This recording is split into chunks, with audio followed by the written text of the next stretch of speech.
तब जानते हो हेलेन ने क्या लिखा? Suffering for Christ is a privilege. ये मेरे लिए एक आदर की बात है कि मैं उसके लिए सताव से गुजरती हूँ। क्या आप कह सकते हो? क्या ये मैं कह सकता हूँ? प्रभु मेरे लिए आदर की बात है। पतरस ने कहा, हम इसीलिए बुलाए गए हैं क्योंकि मसीह हमारे लिए दुख उठाकर हमें एक आदर्श दे गया।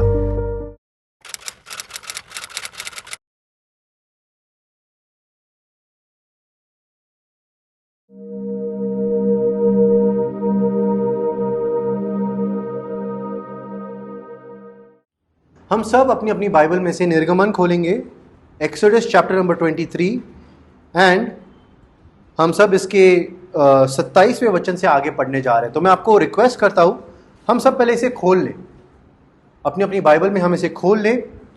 और मैं आपको कुछ याद दिलाना चाहता हूं पिछले हफ्ते की बातें।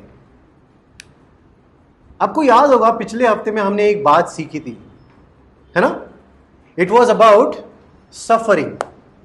ये बात थी जब हम सताव में से गुजरते हैं, जब हम सताव का सामना करते हैं, तब हम कैसे परमेश्वर के विश्वास में बने रह सकते हैं। और ये बात हमने कहां से सीखी थी? पौलुस से। पौल ने दूसरे करंथ में कहा था कि मैं इसीलिए अपने कमजोरियों में मैं क्या कर रहा हूं? मैं तब भी प्रसन्न हूं। मैं अपने उपद्रवों में, मैं अपने निर्बलताओं में, आपको याद होगा वो वचन, दूसरा कुरिन्थियों ना चैप्टर 12 वर्स नंबर 10। मैं अपने निर्बलताओं में, मैं अपने वीकनेस में I take pride because when I am weak he is strong. जब मैं निर्बल हूं तब वो बलवंत है। तो वो कहता है मैं अपने सफरिंग में, वो कहता है कि एक्चुअली मैं प्रसन्न हूं। और ये बात हमने लास्ट टाइम सीखने की कोशिश की थी कि एक्चुअली निर्बलताओं में प्रसन्न कैसे रह सकते हैं? पॉसिबल है क्या? अगर आपके जिंदगी में सताव आया है, आपके जिंदगी में ऐसे चुनौतियां या ऐसे परिस्थिति खड़े हो गए जिसको आप वो हालातों को समझ नहीं पा रहे, ठीक से प्रोसेस भी नहीं कर पा रहे हो, और आप उन हालातों के सामने जब खड़े होते हो तो आप प्रभु को पुकारते हो और कहते हो कि प्रभु कुछ तो कर। और हम मायूस हो जाते हैं दिन प्रतिदिन। हमें लगता है कि प्रभु कुछ कर ही नहीं रहा, और हम धीरे धीरे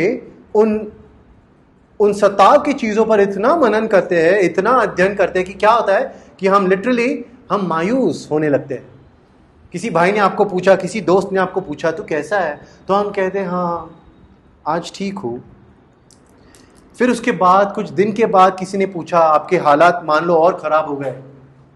फॉर एग्जाम्पल सैलरी नहीं आई, बॉस ने कहा है हाँ देंगे देंगे देंगे देंगे करके वो दे ही नहीं रहे, उनकी ठीक से जाती है उनके बैंक अकाउंट में, है ना? मैं आपको मेरी कॉलेज की बात बताता हूँ, चलो ये सच्ची घटना है। हम जब कॉलेज में थे, मैं जब कॉलेज में था, तो वो कॉलेज जो था ना, वहां पर जो हमारे सारे प्रोफेसर्स और टीचर्स थे, उनको 6-6 महीने सैलरी नहीं मिल रही थी। बिलीव कर सकते हो? 6 महीने कैसे गुजारा करते होंगे वो लोग। और उनमें से बहुत जो होते वो घर के पुरुष होते, यानी कि they are leader, sole bread owners, bread winners, है ना? वही है जो रोटी कमाते हैं अपने घर के लिए। अब 6 महीने अगर आप सैलरी नहीं दोगे तो आपके कहीं ना कहीं थोड़े बहुत लाले पड़ेंगे कि नहीं? आप सोचोगे ना, आप करे तो करे क्या? दूसरा छोड़कर जॉब ढूंढने जाएंगे तो पता नहीं मिलेगा नहीं मिलेगा, कितना टाइम लगेगा। चलो हाँ, उन्हें ये नहीं बोला था कि पहले ही अब 6 महीने नहीं मिलेगी सैलरी, उन्हें ये बोला नहीं था। उन्हें पहले 1 महीने मिली नहीं, फिर कहा गया मिलेगी मिलेगी, थोड़ा लेट हो रहा है मिलेगी। फिर वापस कहा गया थोड़े दिन के बाद, 1.5 महीना हो गया, 2 महीने, मिल रही है, आ रही है, बस इन्हें दे रहे हैं, फिर आपकी है नेक्स्ट, नहीं मिली। लेकिन हमारे जो एचओडी थे, यानी कि हेड ऑफ डिपार्टमेंट्स थे, हमारे जो प्रिंसिपल थे, उन्हें ठीक से मिल रही थी उनकी सैलरी, पूरी की पूरी सैलरी। तो इन दिनों में जब हम इन सताव में से गुजरते हैं, आप मुझे बताओ, is it possible to stay happy? प्रसन्न होना और प्रसन्न रहना पॉसिबल है क्या? तो फिर कैसे हो सकता है? ये बात हमने पिछले हफ्ते सीखी थी। कैसे रह सकते हैं हम प्रसन्न? अपने विश्वास में बने रहना है, और अपने प्रॉब्लम्स को किसके साथ तुलना करनी है? हमारी प्रॉब्लम्स की तुलना अगर हम किसी और से करेंगे ना, फॉर एग्जाम्पल मैं अपनी तुलना, प्रॉब्लम्स की तुलना मेरे भाई से करता हूं, ब्रदर आपके पास कितना कुछ है, मुझे तो मिल ही नहीं रहा। या फिर किसी ने मुझे कहा देख उनके पास कितना अच्छा है, ये है वो है, और मैं अपने मन ही मन में सोचने लगता हूं कि हाँ सच ही कह रहे वो, सही कह रहे वो, है ना। कभी कभी ऐसा होता है कि कोई पत्नी अपने पति से कह देती है कुछ करो और करो कुछ, तो कितने दिन हो गए हमने गाड़ी नहीं ली, या हमने ये नहीं किया, हमने वो नहीं किया, घूमने गए नहीं। उस पड़ोस वाली को देखो, वो पता नहीं हर 2 हफ्ते में घूमने चली जाती है। जानते हो हमारी गलती क्या है? हमारी तुलना हम दूसरों के साथ कर रहे हैं, दैट इज रॉन्ग। अपनी तुलना और अपने प्रॉब्लम्स की तुलना कभी भी किसी और से मत करो। अपनी तुलना हमेशा प्रभु यीशु मसीह के क्रूस के साथ करो। जैसे फॉर एग्जाम्पल आपको वो दृष्टांत पता होगा, आपको वो पैराबल याद होगा, जब एक धनवान व्यक्ति था जिसने अपनी दाख की बाग बनाई थी, है ना, और उसे वो जब वो काटने के लिए देखता है कि उसके पास काम वाले नहीं थे, काम करने के लिए लोग नहीं थे, किसान नहीं थे, तो वो बाजार में जाता है सुबह सुबह, और उस बाजार में जाने के बाद वो देखता है कि कुछ लोग खड़े थे वहां पर, काम ढूंढ रहे थे वो लोग, और उस बाजार में जाकर वो मार्केट में कहता है कि आपको काम चाहिए। वो कहते, कामगार कहते कि हाँ, वो दिन में काम करते थे, है ना, डेली वेजेस पे वो काम करते थे, रोज की तनख्वाह। तो उन्होंने कहा हाँ, तो उन्होंने कहा ठीक है तुम जाओ मेरी दाख की बाग में, आप जाओ, वहां पर तुम्हें जो भी है हार्वेस्टिंग का काम करना है, और मैं तुम्हें हर घंटे का जो भी है मैं तुम्हें पगार 1 दिनार दूंगा, है ना, मैं आपकी तनख्वाह 1 दिनार आपको दूंगा। तो मैं आपको बताना चाहता हूं एक्चुअली 1 दिनार उन दिनों में बहुत बड़ी तनख्वाह होती थी।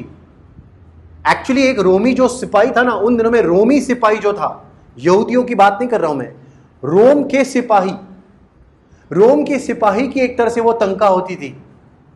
अब इन लोगों को, यहूदियों को अगर कोई 1 दिनार दे दे तो वो कहेंगे कि यस, 1 डेनेरियस अगर कोई दे देगा वो कहेगा कि ये तो बहुत ही अच्छी तनख्वाह है, हम जरूर करेंगे काम। तो इसीलिए उन्होंने कहा कि ठीक है हम चलते हैं। वो सुबह के 5 या 6 बजे चले गए, और वो जब गए तो उन्होंने दिन भर वहां पर धूप में काम किया, उन्होंने वो फसल जो है वो काटी, उन्होंने वो सारी चीजों को रख दिया ठीक से अच्छे से। लेकिन क्या हुआ, जब 10 बजे 12 बजे, तो वो जो दाख की बाग का जो एक तरह से वो ओनर था ना, वो विनयार्ड का जो ओनर था, उसने देखा कि जो कारागीर है, जो मिस्त्री है, वो कम पड़ रहे हैं, किसान कम पड़ रहे हैं। तो वो क्या करता है, फिर एक बार मार्केट में चले जाता है 12 बजे दोपहर में, और 2-3 लोगों को वहां से इकट्ठा करता है, या उन्हें भी हायर करता है, और उन्हें कहता है कि तुम भी काम ढूंढ रहे हो? वो कहते हैं हाँ ठीक है, जाओ मेरी बाग में और वहां पर मेरे साथ जाकर वो फसल काटो, मैं तुम्हें तुम्हारी तनख्वाह दे दूंगा। फिर वो जाता है 3 बजे, और लोगों की जरूरत पड़ती है, वो और काम वालों को ले आता है। फाइनली दिन का 1 घंटा बचा है सिर्फ काम का, शाम के 6 बजे काम बंद हो जाता था, और अब बज रहे हैं 5, फिर भी लोग कम हैं, अब भी बहुत फसल उगी है। तो जानते हो वो क्या करता है, वो फिर भी वापस मार्केट में जाता है, 1 घंटा बचा है सिर्फ काम का, और लोगों को पूछता है अरे तुम क्या दिन भर यहां पर खड़े हो और तुम्हें कोई काम नहीं मिला? तो वो कहते हैं हाँ कोई काम नहीं मिला। तो वो कहता है कि ठीक है आओ मैं तुम्हें काम देता हूं, जाओ मेरे उस बाग में, जाओ मेरी उस जमीन में, फिर एक बार तुम्हें फसल काटना है, और जो भी तुम्हारी तनख्वाह होगी वो मेरा मुनीम तुम्हें दे देगा, मेरा जो वजीर है तुम्हें दे देगा। अब बात आई 6 बज गए, अब बात आई तनख्वाह लेने की। सारे लाइन में लग गए, ठीक है, और लाइन में जब ऐसे लगे तो कौन से लगे पता है? जो पहले आए थे ना वो सबसे लास्ट खड़े थे, यानी कि जो सुबह 6 बजे आया था वो लास्ट खड़ा था, और जो शाम को 5 बजे आया था जिसने सिर्फ 1 घंटे का काम किया था ना, उसे सामने रखा था सबसे पहले लाइन में। अब जब उसकी बारी आई, इस 5 बजे वाले को जब उन्होंने तनख्वाह दी तो उसे दे दिया 1 दिनार, 1 डेनेरियस।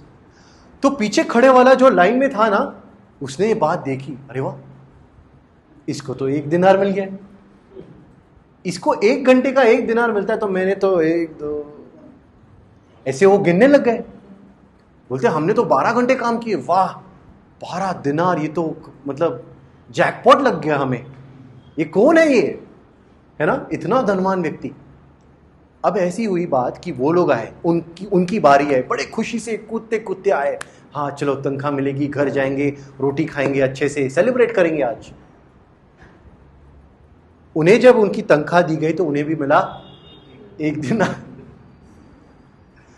अब क्या हुआ, ये लोग एकदम से मतलब वो भड़क उठे, वो चिल्लाने लगे, वो जोर जोर से वहां पर तमाशा करने लगे, कहने लगे कि ये गलत है, तूने हमारे साथ अन्याय किया है, क्योंकि तूने क्या कहा था, हमें तू 1 दिनार देगा, लेकिन तूने अगर इन्हें 1 घंटे का 1 दिनार दिया तो उस हिसाब से हमें तो ज्यादा मिलने चाहिए ना। फिर वो दाख का जो ओनर था, जो वहां का जो धनवान व्यक्ति था, वो कहता कि मैंने तुमसे क्या कहा था, मैंने तुम्हें कहा था कि मेरे दाख में आकर काम करो, मेरे बाग में आकर काम करो, मैं तुम्हें दिन भर की मैं तुम्हें तनख्वाह 1 दिनार दूंगा, मैंने पहले ही बताया था तुम्हें, तुम रेडी हो चुके थे, अब क्यों तुम वहां पर इतना तमाशा कर रहे हो, मैंने तुम्हें जो कहा था उतने पैसे में तुम्हें दे रहा हूं, जो तनख्वाह डिसाइड हुई थी सैलरी वो मैं तुम्हें दे रहा हूं ना, और कितना चाहिए। नहीं नहीं, उन्हें देखो, उन्हें देखो, उन्हें कैसे मिला, उन्हें 1 दिनार दे दिया 1 घंटे का, इससे अच्छा तो हम भी 5 बजे आ जाते। जानते हो उनकी गलती क्या थी, वो दूसरों को देख रहे थे, उसके टिफिन में कितना है, उसके बैंक में कितना बैलेंस है, उसके पास कितने गाड़ियां हैं, उसके घर में कितने बड़े लंबे सोफा रखे हैं, या उसके घरों में पता नहीं क्या क्या नहीं होता, क्या करना है आपको। खुश रहने की एक चाबी बताओ, जो प्रभु ने दिया है ना उसमें संतुष्ट रहना सीखो। B content in what God has given you. अगर हम अपनी तुलना दूसरों से करें ना तो हमेशा हम दुखी हो जाएंगे, मरमर करेंगे, जोर से चिल्लाएंगे, ये गलत है, ये अन्याय है, ये हमारे साथ अत्याचार हुआ है, यू नो। लेकिन तुलना कभी भी दूसरों से नहीं करनी चाहिए, तुलना हमेशा प्रभु के क्रूस से करनी चाहिए, अपने दुखों के विषय में और अपने आशीषों के विषय में हमेशा, चाहे थोड़ी हो, ज्यादा हो, या कोई हो या ना हो, फिर भी परमेश्वर को धन्यवाद देना है। यस, हमने ये बात सीखी थी ना लास्ट टाइम, धन्यवाद देने वाला व्यक्ति और एक धन्यवादी व्यक्ति में कितना फर्क होता है। अ पर्सन गिविंग थैंक्स, मैं देता हूं, मैं परिस्थिति के हिसाब से देता हूं। आज घर पर बिरयानी है तो आई से थैंक यू लॉर्ड, और जोर से मैंने प्रार्थना की। मैंने बोला था आपको, कल मेथी की सब्जी बनी और थैंक यू लॉर्ड, ठीक है हमें, चलो खाओ, क्या है ना, होता है कि नहीं, ऐसे होता है। हमें समझना होगा, धन्यवाद देने वाले नहीं, धन्यवादी व्यक्ति बनना है। थैंक्स गिविंग व्यक्ति नहीं, थैंकफुल पर्सन बनना है। प्रभु मैं हर दिन हर समय तुझे धन्यवाद देता हूँ। आज बारिश है, आज टायर पंक्चर हुआ, आज घर से निकला हूँ, मैं खाना नहीं खाया हूँ, आज घर जाके पता नहीं और कितना काम है, फिर भी प्रभु तुझे धन्यवाद, यू आर गुड। सफरिंग्स में, अपने सताव में अगर हमें एक तरह से प्रसन्न होना है और आनंदित रहना है ना, तो अपने क्रूस की तुलना और अपने दुखों की तुलना, अपने एक तरह से वुंड्स की तुलना, अपने हर्टिंग्स की तुलना, इंसल्ट्स की तुलना उस क्रूस से करनी चाहिए हमें। हमने ये पढ़ा था ना पहले पत्रस में, 2 अध्याय वर्स नंबर 21। प्रभु यीशु मसीह उस सारे चीजों से इसलिए गुजरे, उन्होंने वो सारे उपद्रव, वो जो एक तरह से इंसल्ट्स उन्होंने सहे, वो क्यों थे, ताकि वो हमारे लिए एक उदाहरण ठहरे। आज तक हमने क्या सुना है प्रचारों में, प्रभु यीशु मसीह क्रूस पर बलिदान हुए, क्यों, हमारे पापों की क्षमा के लिए। नहीं, सिर्फ उतना ही नहीं है। पढ़ के देखो पत्रस में वो क्या लिखता है, वो कहता है कि वो उस क्रूस पर इसलिए गया, उसने वो सारी बातें इसलिए सहे ताकि वो हमारे लिए एक एग्जाम्पल बने इंसल्ट्स में, प्रॉब्लम्स में, ताकि जब कभी हमारे ऊपर कोई इंसल्ट करे, जब कभी हमारे साथ कोई सताव करे या कुछ गलत कर दे, तब हम उन सारी बातों को ले और प्रभु के साथ तुलना करें। प्रभु को कहे, ठीक है प्रभु, मुझे तो इसने पेटू कहा है, लेकिन तुझे तो पियक्कड़ भी कहा था, चल अब तक ठीक है ना। अपनी तुलना प्रभु के साथ करो। प्रभु यीशु मसीह को पता नहीं क्या क्या कहा गया था उस दिन, उन दिनों में उसी के लोगों ने। इतना ही नहीं, क्रूस पर भी उसे ताना मार रहे थे लोग, पता है आपको। क्रूस पर एक चोर कहता है, नीचे से लोग चिल्लाते हैं, अरे तू अगर परमेश्वर का पुत्र है, जो तू कहता है ना, तो खुद को नीचे वहां से उतार। और इतना है तो हमें भी उतार यहां से, वो चोर कहता है। लोग उसे अंतिम समय तक उसके साथ एक तरह से गलत बर्ताव कर रहे थे, उसे ताना मार रहे थे। उसने क्या क्या नहीं सहा सिर्फ हमारे लिए। अगर हमें अपने दुखों में प्रसन्न रहना है तो क्या करना होगा? अपने दुखों की तुलना उस क्रूस के साथ करनी होगी। इस बात को गाढ़ बांध दो। आपने नोटिस किया होगा, मैंने शुरुआत से लेकर अब तक कम से कम 10 बार ये रिपीट किया होगा। पता है क्यों? क्योंकि मैं चाहता हूं ये हमारे अंदर फिट हो जाए एकदम से। इट्स वेरी इंपॉर्टेंट, क्योंकि कल अगर आप परसिक्यूशन में गिरो, कल आपके साथ तो अगर कुछ हो जाए, घर पे कोई कुछ बोल दे, घर पे कोई किसी ने आपको ताना मार दिया, कोई आपके ऊपर छल ले आया, सताव ले आया, आपके काम के जगह पे लोग आपके साथ बुरा बर्ताव करते हो, तो इन दिनों में जब हमारे दिमाग में आता है ना, प्रभु ये कैसी जिंदगी है, कितने दुख उठाने पड़ते हैं मुझे, तब ये बात हमें याद आए, प्रभु तेरे क्रूस के कंपैरिजन में ये कुछ भी नहीं है।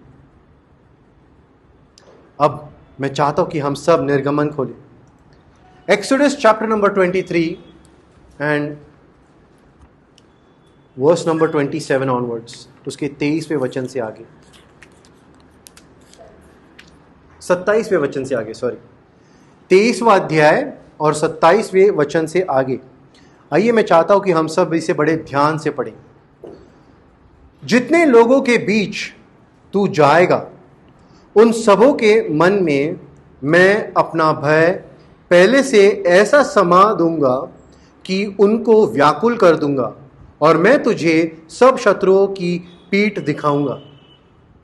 और मैं तुझसे पहले बैरों को भेजूंगा जो हिब्बी, कनानी और हित्ती लोगों को तेरे सामने से भगा के दूर कर देंगे।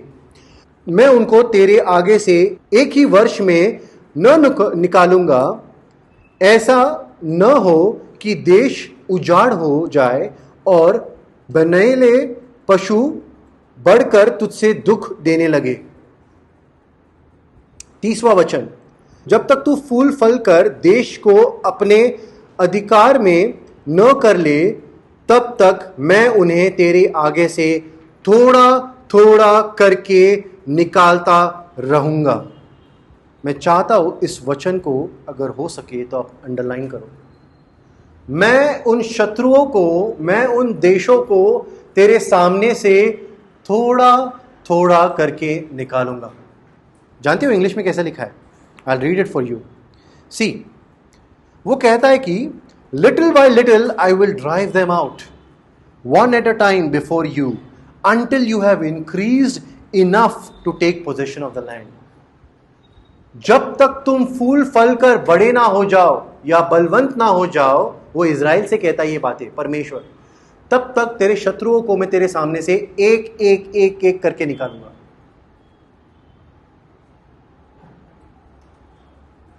अब आप मुझे बताओ, हम जब सफर करते हैं ना, तो क्या करते हैं हम? दुआ। हमारे सफरिंग्स में आप नोटिस करो, हमारी रात की दुआ जो होती है मोस्ट ऑफ द टाइम्स, उसमें हम अपने सारे प्रॉब्लम्स को परमेश्वर के सामने रख देते हैं और कहते हैं प्रभु इसे जड़ से अलग कर, मुझसे निकाल दे ये सारी प्रॉब्लम्स को, है ना? और हम आज से उम्मीद भी ऐसे ही करते हैं, प्रभु एक ही टाइम में सब शांत हो जाए, एक ही टाइम सब तू शांत कर दे, सबको निकाल दे, सारे प्रॉब्लम्स खत्म कर दे मेरे लिए। क्या प्रभु ने यहां पर ऐसा किया इजरायलियों के लिए? मैं चाहता हूं इस वचन पर हम ध्यान दें। देखो, पुराने नियम में हमने ये बात पढ़ी है कि प्रभु ने अपने लोगों को मिस्र में से निकालने के बाद जब वो कनान ले जा रहा था, तब उनके ऊपर बहुत से देश जो है शत्रुओं के समान उठ के उनके सामने आ गए, है ना? सारे अमालेकी लोग थे और हित्ती लोग थे, कनानी लोग थे, वो सारे लोग उनके ऊपर हल्ला बोल रहे थे, उनके साथ युद्ध के लिए जुड़े। और फिर जब वो लोग युद्ध कर रहे थे तो वो चाहते थे कि इजरायलियों को हम खत्म कर दें। इतना नहीं तो फिरौन भी वहां से निकला था इन्हें मारने के लिए। परमेश्वर ने उसे लाल समुद्र में नीचे दफना दिया। लेकिन आपने कभी बिलीव किया है, जब तक वो कनान में आए और कनान की जो पूरी उनका वो जो देश था, जब उन्हें पूरी तरह से मिल गया था, उनके हवाले दे दिया था, सौंप दिया था, तब तक उनके सामने कितने शत्रु थे? अगर आपको पॉसिबल हो ना तो आपके लिए ये एक होमवर्क है, चाहिए तो काउंट करके देखो कितने शत्रु आए थे इजरायलियों के सामने जब तक उन्हें कनान जो देश है वो अपने लिए, खुद के लिए नहीं मिला, उनका फ्रीडम उन्हें नहीं मिला। गिन के देखो कितने देश, कितने शत्रु, कितने राज्य जो है उनके सामने उठकर आए थे। अब आप मुझे बताओ, उनके लिए ये सताव नहीं था? उनके लिए ये प्रॉब्लम्स नहीं थी? उनके लिए ये ट्रायल्स नहीं थे? क्योंकि आपको पता होगा, हमारे लिए तो सताव जानते हैं कैसे है। आज का सताव हम सोचते हैं चलो आज नहीं हो रहा है ना, कल देख लेंगे। हम अपने सताव को कितने बार सोच सोच कर क्या कहते हैं, छोड़ो, कल पर छोड़ दो, कल देखेंगे, जो होगा देखा जाएगा। लेकिन इन दिनों में इन लोगों के लिए ये बातें ऐसे नहीं हो सकती थी। जानते हो क्यों? क्योंकि जब सामने से कोई एक राज्य आपके ऊपर उठकर आए ना, तो युद्ध हो जाता है, एक जंग छिड़ जाती है, और वहां पर अगर आप उन्हें नहीं हराओ तो आप हार जाओगे। या तो उन्हें खत्म करना पड़ता था, या फिर हम जो है एक तरह से पूरे खत्म हो जाएंगे। इसलिए युद्ध को हम ये नहीं कह सकते थे आज नहीं कल देखते हैं।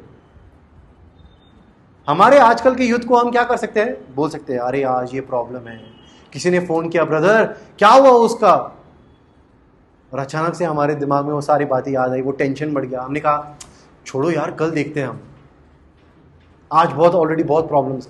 हम ये कर सकते हैं आज। आप मुझे बताओ, यहोशू कर सकता था वैसे?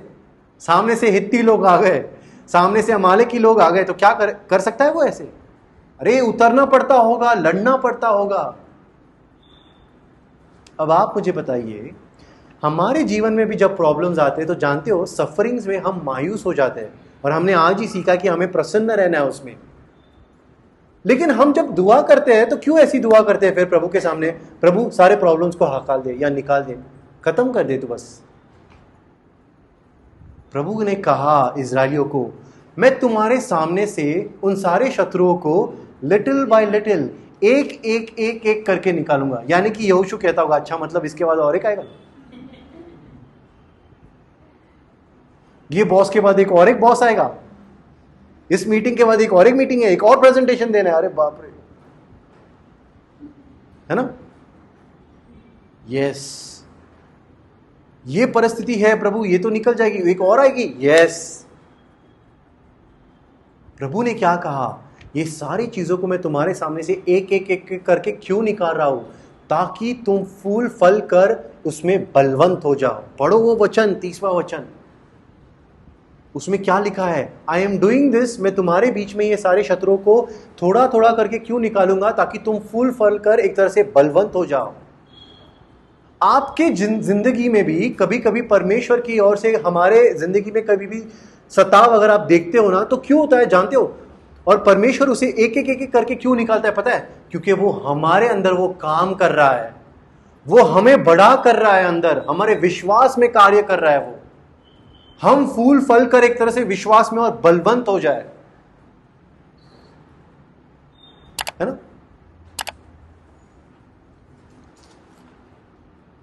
और इसीलिए हमें याद रखना होगा कि अगर हमारे जिंदगी में कभी सताव आए, कभी कोई चुनौती आई ऐसी जिसका हम जब सामना करते तो हमें लगता है कि प्रभु हमें अब समझ नहीं आता कुछ करे तो करे क्या।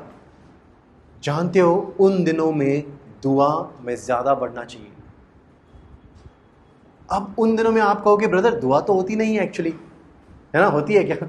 नहीं होती है। आपको आपके ऊपर 10 टेंशन है सर के ऊपर, दुआ तो होती ही नहीं है, बाइबल खोला ही नहीं जाता हमसे, प्रेयर तो होती ही नहीं है। इसीलिए आपके दुआ में और प्रभु यीशु मसीह की दुआ में बहुत फर्क था। जानते हो प्रभु यीशु मसीह का संबंध था पिता के साथ। वो जब बात करता था पिता से तब वो उसके संबंध में, उस रिलेशन में वो बात करता था, वो सिर्फ बात करता था। हम जब दुआ में बैठते ना तो हम ट्रेडिशनली बैठते, हम करते ना ऐसे, पवित्र पवित्र पवित्र प्रभु मैं तेरे चरणों में आता हूं, तुझे धन्यवाद देता हूं सारी बातों के लिए, मेरे उद्धार के लिए, ये वो। और फिर हम जानते हो हमारी बहुत बार हमारी दुआ भी जो होती है ना बहुत ट्रेडिशनल होती है। और इसीलिए ऐसी दुआ हम संकट के दिनों में या ऐसी परिस्थितियों में नहीं कर सकते। तो उन दिनों में क्या करना चाहिए? जो आप बहुत अच्छे से करते हो ना वही करना है। हम क्या करते थे, मैं आपको बताता हूं मैं क्या करता था। जब बहुत टेंशन हो जाती थी तो मैं अपना एक दोस्त मैंने पकड़ के रखा था, उसको रोज जाकर शाम को मिलता था, उसको कहता था तो क्या कर रहा है, कुछ नहीं कर रहा, नहीं नहीं आ तू नीचे आ नीचे। फिर मैं उसे मिलता था और ज़बरदस्ती में सारी बातें सुनाता था, वही टेप रिपीट पे रिपीट पे रिपीट। नहीं नहीं तू सुन, तुझे पता भी है वो कैसा है। फिर वो कहता था अभी वापस यही है। कितने बार तो आपको बताया वो मुझे बोलता भी था, अरे तूने मुझे ये बात बताई है। यही सेम बात उस दोस्त के साथ करो, उस परमेश्वर के साथ करो जो आपकी बातें सुनने के लिए तरसता है। जानते हो कुछ दिन पहले, इसलिए मैं चाहता हूं कि हमारी दुआ बदले। अब हम ट्रेडिशन में दुआ ना करें, बट हम संबंध बनाएं प्रभु के साथ। 2 दिन पहले की बात है, मैं अपनी खिड़की में बैठा था और मैं प्रभु से सिर्फ ऐसे ऊपर देख के मैं बात कर रहा था। वो सेइंग दैट प्रभु कैसा है तू, तुझे तो कोई पूछता भी नहीं होगा तू कैसा है। पूछते हो आप प्रभु से? नहीं, आप ही बोलते हो प्रभु मैं ऐसा हूं, मैं दुखी हूं, मैं भी। हम अपनी बातें इतने कर देते कि कभी उसे पूछते भी नहीं। प्रभु कैसे बोलता होगा ना कि ये मेरा दोस्त कैसा है, देख मुझे आके मिलके चले जाता है, लेकिन कभी पूछता भी नहीं मैं कैसा हूं। मैं प्रभु से पूछता हूं कभी कभी ऐसे बैठे बैठे। मैंने हाल ही में ये शुरू किया है, प्रभु ने मुझे बताया अरे मेरे साथ संबंध बना। प्रभु को मैं पूछता हूं, बहुत टेंशन है, बहुत दुआओं की लिस्ट है, प्रेयर रिक्वेस्ट है, लेकिन प्रभु से पूछता हूं प्रभु आप कैसे हो, कैसे चल रहा है आपका काम, है ना, आपका बिजनेस कैसे चल रहा है, आपका काम कैसे चल रहा है, जो आप फ्री में लोगों को उद्धार बांट रहे हो कैसे चल रहा है, वो कहां पर कार्य हो रहा है आज तेरा, आज कौन सा नया भाई आया है मेरा विश्वास में, कब मिलूंगा मैं उसे। ऐसी बातें करता हूं मैं कभी कभी प्रभु से पूछता हूं प्रभु वो तुरई वाला जो है वो स्वर्गदूत रेडी तो हो गया कि नहीं, जो आखिरी तुरई बजाएगा है ना, क्या उसने उठा तो नहीं ली, तू तैयार होके बैठा है क्या। ऐसे मैं पूछता हूं। अरे संबंध बनाओ प्रभु से। जब आप दुआ नहीं कर पाते हो ना, तो उन दिनों में जैसे आप एक दोस्त के साथ बात करते हो ना, वैसे अपने प्रभु के साथ बात करना सीखो। ये बात बहुत जरूरी है। हम मसीह जीवन में जब आते ना, कभी कभी हम पवित्रता में बढ़ते बढ़ते कभी कभी थोड़ा ट्रेडिशनल हो जाते हैं। हम ट्रेडिशनल समझते हो आप, धार्मिक हो जाते हैं हम। धार्मिक किसी धर्म के विश्वास के अनुसार करना। हम आत्मिक लोग हैं, हमें आत्मिकता में चलना है, स्पिरिचुअली हमें प्रभु के साथ बात करना है, ट्रेडिशनली नहीं। इसलिए आपने देखा होगा ना, प्रभु ने क्या कहा था, यीशु मसीह ने कहा कि जब आप प्रभु के पास आकर दुआ करो तो जो आपके मन में है वैसे की वैसे ही बोल दो। आप इन फरीसियों की तरह आप इतने लंबी लिस्ट मत रखो, क्योंकि आपका पिता जानता है पहले से ही आपके दिमाग में क्या चल रहा है। कल की बात है, मैं आपको बताता हूं। कल की बात है, जब मैं दुआ में बैठा था तो मैंने प्रभु को कहा, प्रभु आज मैं दुआ नहीं कर रहा हूं, तुझे पता है ऑलरेडी मुझे क्या चाहिए, क्यों मैं तुझे वापस बताऊं, तुझे पता है, देख सब बातें मेरे दिमाग में फिट है, पिछले 2 घंटे से वही चल रही है ना, तो तुझे पता है वो सारी लिस्ट अभी भी सामने ही है, लेकिन मैं आज तुझसे बस बात करना चाहता हूं। प्रभु यार तेरे वचन में से कितना कुछ पढ़ता हूं मैं, रोज नई बातें सीखने मिलती है, ऐसे कैसे पॉसिबल है। एक और बात सिखाएगा आज, फिर बाइबल खोल। आज मसीह जीवन में बहुतों ने परमेश्वर के साथ एक नाता नहीं जोड़ा, एक संबंध नहीं बनाया, एक रिश्ता नहीं बनाया, बस एक तरह से एक फॉर्मेलिटी रखी है प्रभु के साथ। आज हमें से बहुतों ने ऐसा किया है कि जब हमारे साथ कोई अच्छा हो या कुछ अच्छी चीजें होती होंगी ना, तब हम प्रभु के साथ बड़े अच्छे से बर्ताव करते हैं, हम चर्च आते हैं, हम प्रेज एंड वर्शिप जोर जोर से करते हैं। बड़े ट्रेडिशनल चर्चेस में आप देखो कुर्सियां खाली दिखेंगी आपको, लेकिन ईस्टर और गुड फ्राइडे और क्या होता है वो क्रिसमस, हाँ, तब बाहर तक भीड़ होती है। खुशियों में हम तो प्रभु को और अच्छे से धन्यवाद देंगे ही, लेकिन क्या हम ऐसे लोग हैं जो आज भले प्रॉब्लम है फिर भी मैं जाऊंगा प्रभु को धन्यवाद देने। आज परिस्थिति बहुत खराब है ब्रदर, लेकिन फिर भी मैं जा रहा हूं मेरे प्रभु को धन्यवाद देने। प्रभु के साथ एक संबंध बनाना सीखो, एक नाता बनाना सीखो, उसके साथ एक धार्मिकता में चलकर एक ट्रेडिशनल रिलेशनशिप बनाने में कोई मीनिंग ही नहीं है। प्रभु मुझे जब चाहिए तब ये सब देना, बस उसके बाद रात को मिलेंगे हम। एक नई लिस्ट के साथ। ऐसा ही होता है, आज मसीह जीवन में ऐसा ही होता है।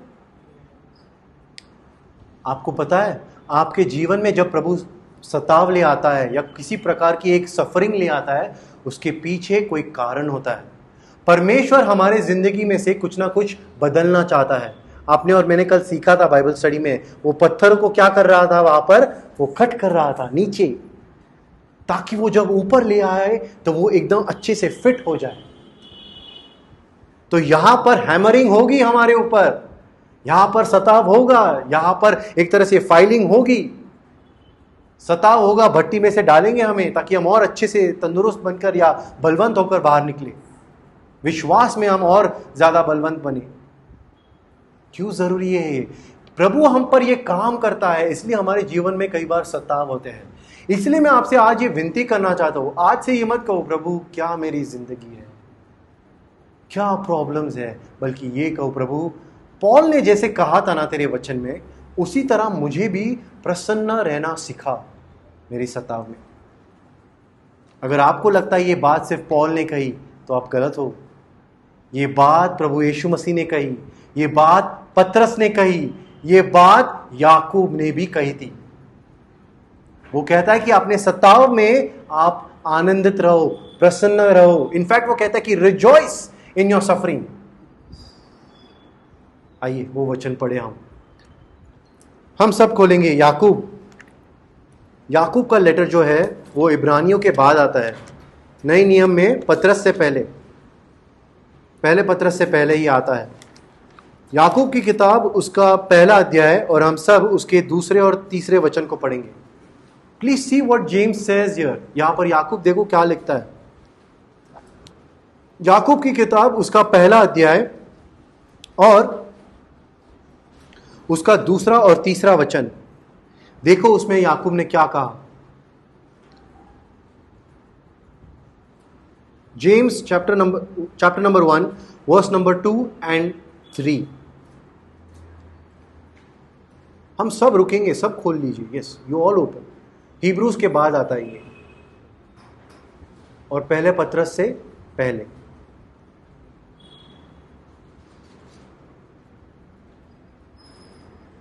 सबको मिला?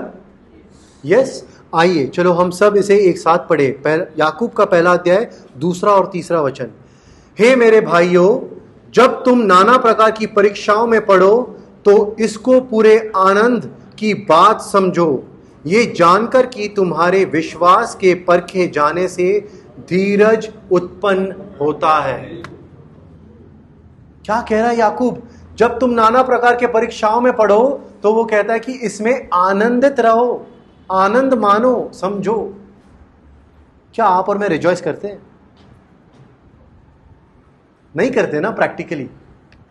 और इसीलिए मैंने कहा कई बार, ये जो हमारे प्रेरितों ने, चेलों ने ये लिख के गए ना हमारे लिए, हमें क्वेश्चन सा पड़ जाता है कैसे करें रिजॉइस। यही मैं आपको समझाने की कोशिश कर रहा हूं।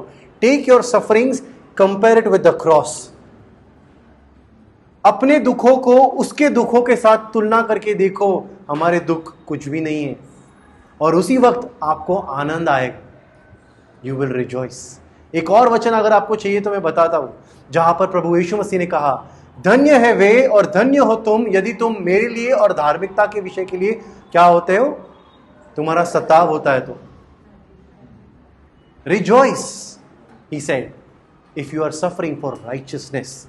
इसीलिए पौलुस और सिलास उस जेल के इसमें वो लोग एक तरह से आराधना कर रहे थे। आज मैंने आपको बताया ना कि मैं कभी कभी दुआ करता हूं, प्रभु को कहता हूं, प्रभु मुझे ले चलना उन दिनों में, मुझे दिखा ऐसे कुछ तो देखना है मुझे कभी कभी। पौल ने कैसी की होगी तेरी आराधना, जब इतने कोड़े पड़े हैं, इतने डंडे पड़े हैं। मैंने आपको बताया ना, पौल की पीठ झुक गई थी, पौल ठीक से खड़े नहीं हो पाता था, उसको इतने कोड़े पड़े थे, इतने उसको मार पड़ी थी।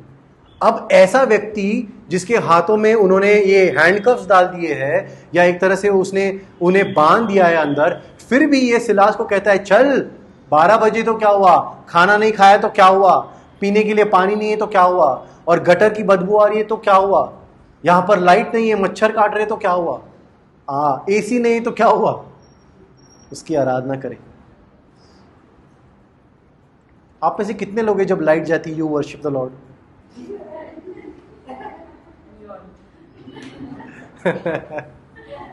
इट इज आपने देखा है बहुत से बार ऐसा, फिर चली गई लाइट,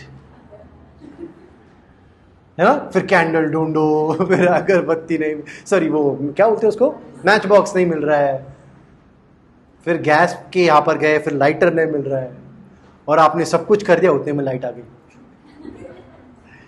है ना। देखो ऐसे सताव के दिनों में ये लोग आराधना कर रहे थे। कैसे कर सकते थे ये लोग आराधना? They were always keeping Christ Jesus in front of their eyes. यीशु मसीह को अपने नजरों के सामने वो बनाए रखते थे। आपको पता है, मैं आपको एक स्टोरी बताना चाहता हूं। हेलेन रोजवेयर नाम की एक महिला थी। हेलेन नाम था उसका। हेलेन रोजवेयर नाम की एक महिला थी जो कॉन्गो, अफ्रीका, कॉन्गो एक शहर है अफ्रीका के एक बड़े से कॉन्टिनेंट में, उस शहर में वो वहां पर प्रभु का काम करने के लिए उसे भेजा गया था। उसकी कलीसिया ने, वो सेवा कर रही थी लोगों के बीच में। और जब वो सेवा कर रही थी तो अब जानते हो एक ऐसा टाइम आया जब वो अफ्रीका में जब वो आई तो वहां की जो परिस्थिति है, वहां के जो लोग थे, उसकी जो लाइफस्टाइल हो चुकी थी उससे वो, और ऊपर से उसके ऊपर जो सताव आने लग गया था प्रभु के काम के विषय में लेकर, वो इतनी मायूस हो गई थी एक टाइम कि वो दुआ नहीं कर पाती थी। क्या बिलीव कर सकते हो? एक ऐसी वुमन जो एक्चुअली प्रभु का काम कर रही है लेकिन वो रात को दुआ नहीं कर पाती थी। उसने कहा एक व्यक्ति को, अगर मैं दुआ करती थी ना तो जानते हो मैं दुआ क्या करती? हे पिता, हे प्रभु, तूने मुझे क्यों त्याग दिया? ऐसी दुआ करती मैं जो प्रभु यीशु मसीह ने उस क्रूस पर की थी, है ना। हे परमेश्वर, तूने मुझे क्यों त्याग दिया? वो कहती है अगर मैं मुंह खोलती दुआ करने के लिए तो ये कर देती, क्योंकि मैं इतना खुद को अकेला महसूस करती थी। मुझे लगता था प्रभु अगर तू मेरे साथ है तो इतने सताव क्यों, इतने प्रॉब्लम्स क्यों? फिर उसने कहा, उसकी ये टेस्टिमनी है, ये उसकी गवाही है। उसने कहा एक दिन ऐसा आया जब मैंने ना कोई आवाज सुनी, ना मैंने कोई ऐसी बातें सुनी जो मैंने मतलब देखी, या कोई मैंने अद्भुत चमत्कार नहीं देखा, मैंने कोई प्रभु की उपस्थिति से मैंने कुछ अनुभव नहीं किया, ऐसे कुछ भी एकदम से ऐसे अनयूजुअल नहीं हुआ। बस मुझे एक बात का एहसास होने लगा। प्रभु ने कहा 20 साल पहले तूने मुझसे विनती की थी कि तू चाहती है मैं तेरी सेवा करूं। प्रभु ने उस बहन से कहा कि 20 साल पहले हेलेन तूने मुझसे विनती की थी कि तू मेरी सेवा करना चाहती है, ये मैंने तुझे दे दी है। तू जानती है सताव तेरा नहीं हो रहा है, सताव मेरा हो रहा है। When you are suffering, you are not suffering, I am suffering. आपके ऊपर जो सताव है ना, आपके ऊपर जो प्रॉब्लम्स है ना, it is not your problems, it is the Lord's problems. He is suffering. आप मुझे बताओ, अगर माँ बाप के जो बच्चे हैं अगर वो सताव में से गुजरते हैं तो माँ बाप आनंदित रह सकते हैं क्या? पार्टी कर सकते हैं क्या? नहीं ना। उसी तरह से हमारा पिता, हमारा परमेश्वर जब हम सताव में होते हैं, किसी भी प्रकार का क्यों ना हो, तब वो भी वहां पर एक तरह से उस सताव से गुजरता है। मेरा बच्चा भूखा है, मैं जानता हूं उसका दर्द, यू नो। तो तब उस बहन ने कहा कि मुझे प्रभु यीशु मसीह ने उस वक्त एक बहुत बड़ी बात समझाई। तू मेरी सेवा करना चाहती थी हेलेन, मैंने तुझे ये सेवा दे दी। अब थोड़ा सा सताव हो रहा है तो इस बात को समझ, सताव तेरा नहीं, सताव मेरा है। तू विश्वास में बने रहना, इससे भी अधिक लोग जो है वो प्रभु में आएंगे, वो मेरे विश्वास में आएंगे। तब जानते हो हेलेन ने क्या लिखा? Suffering for Christ is a privilege. ये मेरे लिए एक आदर की बात है कि मैं उसके लिए सताव से गुजरती हूं रोज। क्या आप कह सकते हो? क्या ये मैं कह सकता हूं प्रभु मेरे लिए आदर की बात है, क्योंकि मैं जिस सताव से गुजरता हूं, किसी भी प्रकार की सताव क्यों ना हो, लेकिन ये मेरे लिए आदर की बात है क्योंकि उस वक्त मैं जानता हूं तू मेरे साथ खड़ा है। It's a privilege, it's an honour. और इसलिए उसने कहा, उस दिन से मैंने ये बात समझी कैसे मैं आनंदित रह सकती हूं। सताव के दिनों में विश्वास से बने रहो, विश्वास में बने रहो। जानते हो, मैं आपको एक लास्ट बात कहकर इस मैसेज को कंप्लीट कर रहा हूं।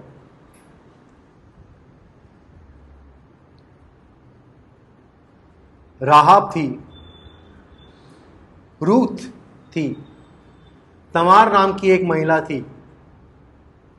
ये यीशु मसीह के वंशावली में लिखी गई है ये बातें, है ना।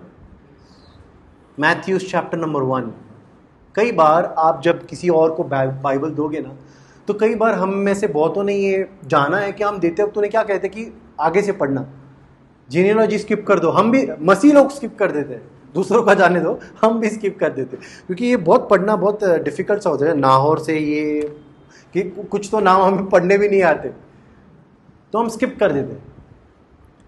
आज मैं आपको एक चैलेंज देता हूं, घर जाके पढ़ना जरूर। मैथ्यू चैप्टर 1 वर्स 1 से लेकर उसके वर्स नंबर 16 तक जो वो जीनियोलॉजी दी है, प्रभु यीशु मसीह की जो वंशावली दी है ना, आप उसमें पढ़ के देखना। उसमें 4 से 5 महिलाओं का नाम है, 4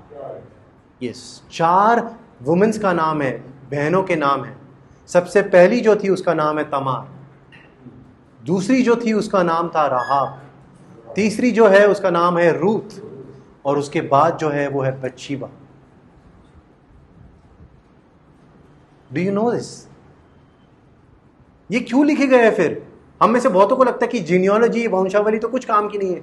जानते हो, ये बहुत महत्वपूर्ण है। राहाब जो थी वो एक कनान में रहने वाली एक अन्य जाति की व्यक्ति थी, वो एक वेश्या थी, वो एक प्रोस्टिट्यूट थी। रूथ जो थी वो कौन थी? मवाब की थी, वो है ना, वो मवाबी थी, यानी कि वो भी एक अन्य जाति में से आई थी। तमार और उसी के साथ में बत्शीबा भी जो थी ना, वो कैसी थी? उसके साथ कुछ ना कुछ अत्याचार या बुरा बर्ताव हुआ था, क्योंकि उसके पति को मार दिया था राजा ने, है ना। दाऊद ने मार दिया था ना बत्शीबा के पति को, और उसी के साथ उसने फिर संबंध रख के फिर वंश आगे बढ़ा था। क्या आप जानते हो इन सारे लोगों के वहां पर नाम क्यों रखे हैं, जो एक्चुअली यहूदी नहीं है, अन्य जाति के हैं। इनफैक्ट उनमें से कुछ तो ऐसे भी है जिनकी बात करना भी गलत है थोड़ा सा, या फिर हम कहेंगे कैसे करें, राहाब प्रोस्टिट्यूट के बारे में। बिलीव कर सकते हो जीसस क्राइस्ट के जीनियोलॉजी में राहाब का नाम है, रूथ का नाम है। क्यों?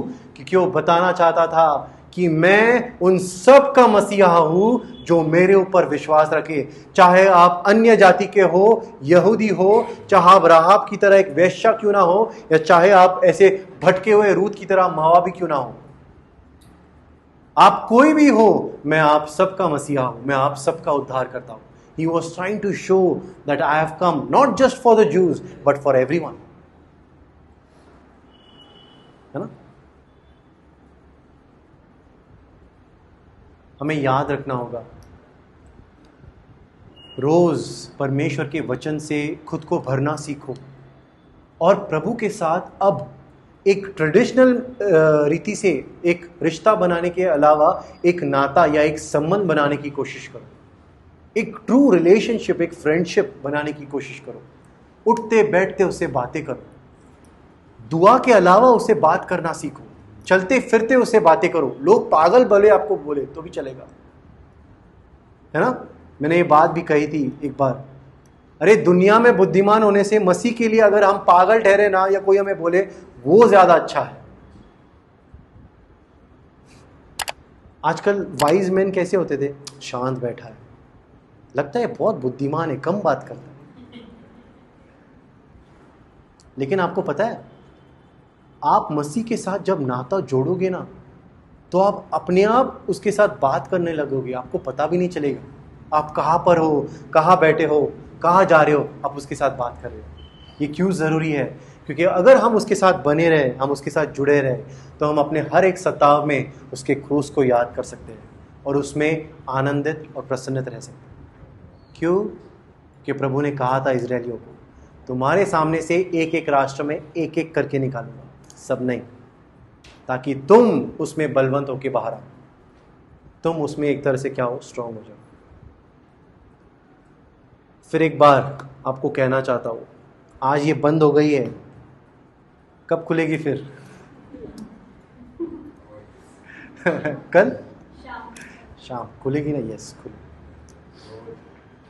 अगर हो सके तो प्लीज़ जो कुछ आपने सीखा है, जो कुछ आपने सुना है, उसे एक बार याद करने की कोशिश करो। वो वचन फिर एक बार घर पे जाके पढ़ो। आपके कोई भी लैंग्वेज में आपको पसंद है, अगर मराठी है, हिंदी है, इंग्लिश है, पढ़ के देखो, अर्थ समझने की कोशिश करो। प्रभु से दुआ करो कि मुझे सताव में प्रसन्न रहना सिखा।